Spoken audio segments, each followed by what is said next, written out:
Kamusta po mga kabayan? Ito po ang Patrol Abroad. Buhay na buhay ang Paskong Pinoy sa mountains sa New Brunswick sa muling pagsasagawa ng tradisyonal na simbang gabi. Isang Filipino-Canadian na pare ang nagdala ng naturang tradisyon sa lungsod na nagbibigay ng pag-asa at nagpapatibay ng samahan ng mga Pinoy sa Canada. Narito po ang report ni Jocelyn Reyes Sambilay. Sa kabila ng napakaginaw na winter, dinagsa ng maraming Katolikong Pinoy ang simbahan ng St. Bernard Church sa Moncton, New Brunswick upang makibahagi sa pagsisimula ng simbang gabi. Nakagawian na ng mga Pilipino ang pagdalo sa 9 na araw na novenang ito upang mapaghandaan ang pagsalubong sa araw ng kapanganakan ni Jesus. Naglakbay pa mula sa malalayong lugar ang marami sa mga dumalo dahil tanging ang St. Bernard Church lang ang nagdaraos ng espesyal na simbang gabi. Ito ay tradisyon na ang hirap nating tanggalin. Actually, nakatira kami medyo malayo dito for about 30 minutes.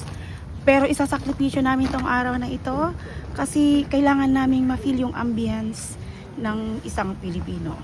At dito lang yun, simbang gabi dito sa Moncton.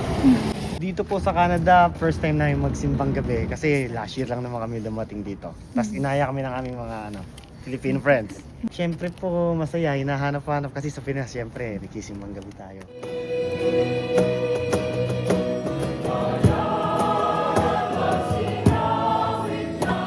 Daan-daan ang dumalo sa misa na pinangunahan ni Father Carlos Jacinto.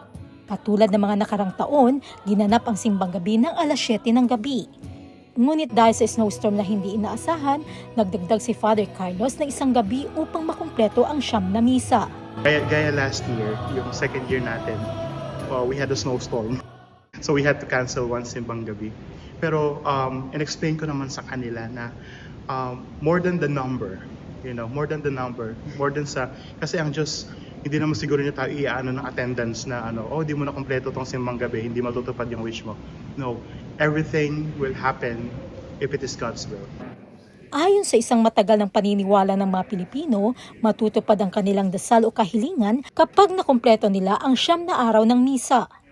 Ang purpose natin sa simbang gabi is to find God's will. So para sa akin, it's not about para kang humingi sa genie na ganito po yung gusto ko, magsisimba ko ng 9 na araw na sunod-sunod and then you will give me what I want. No. After all, it's what do you want, Lord? Ito na ang 3 taong pagdiriwang ng simbang gabi sa Moncton. Kahit ibang lahi ay nakiisa rin sa selebrasyon. Si Father Carlos ang nagdala at nagpakilala ng tradisyong ito noong 2023 matapos siyang ma-ordain bilang pari sa Diocese ng Moncton. I put the announcement in the parish bulletins. At ang napakaganda ng responses nila. Gusto nilang ma-experience, na-curious sila kasi naglagay ako ng mga picture. So, nung first night pa lang, nung first year natin, may mga locals na nakaagad na sumali. Batid ni Father Carlos ang mga agam-agam at pagsubok na dinaranas ng mga Pilipino dito sa Canada. Kaya naman, ang tema ng simbang gabi ngayong taon ay ang pagkakaroon ng pag-asa, kaakibat ng temang Jubilee Year of Hope para sa taong 2025. Maybe you're still grieving the loss of someone you really love.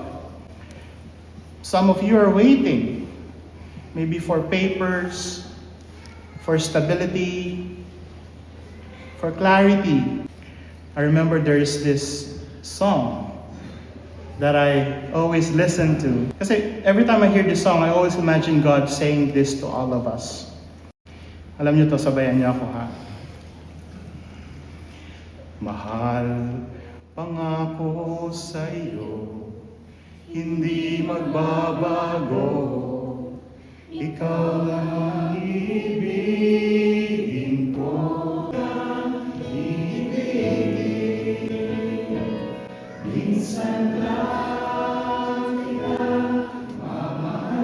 Sa loob ng simbahan, ramdam ang muling pag-usbong ng inspirasyon sa bawat dumalo. Marami ang nag-alay ng panalangin para sa kanilang pamilya sa Pilipinas at nagbahagi ng mensahe ng pag-asa. A lot of people are feeling stressed or feeling depressed because it's winter. At the same time, it's getting very dark. I feel like Simbang Gabi, for many people, it gives them hope because Christmas is coming, Christ is coming.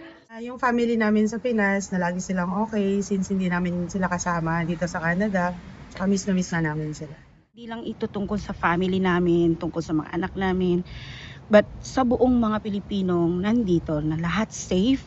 Lahat sana wala na ring uuwi dun sa mga na uuwi sa Pilipinas kasi mabigat yun sa damdamin. Kasi lahat ng pumunta dito sa Canada, siguradong sigurado, lahat sila naghirap para makarating dito. Marami din sa kanila ang nananalangin para sa mga kababayang nasa Pilipinas, lalo na sa mga isyong kinakaharap ngayon ng bansa. Tuwing magpapasko, lagi na lang either disaster, korupsyon, biglang lalabasan. Nakakapanlumo, nakakalungkot. Pero again, sasabihin ko, nasa ng Panginoon sa lahat ng iyon. Nasa ng Panginoon habang sakuna. Ang masasabi ko lang, tumingin tayo sa krus. Dahil ang Panginoon, sama tayo. Sinasamahan niya tayo sa ating pagdurusa. Ang simbang gabi sa Mountain ay naging posible dahil na rin sa suporta ng Filipino community. Kaya naman labis na nagpapasalamat si Father Carlos. Salamat sa Couples for Christ, salamat sa Filipino God's Choir kasi sila yung talagang mga galamay natin dito sa simbang gabi. It's really fulfilling na makapag-serve sa simbang gabi, especially sa kapwa natin mga Filipino, and to assist Father Carlo in his mission in serving God through our brethren, mga Filipinos and even non-Filipinos.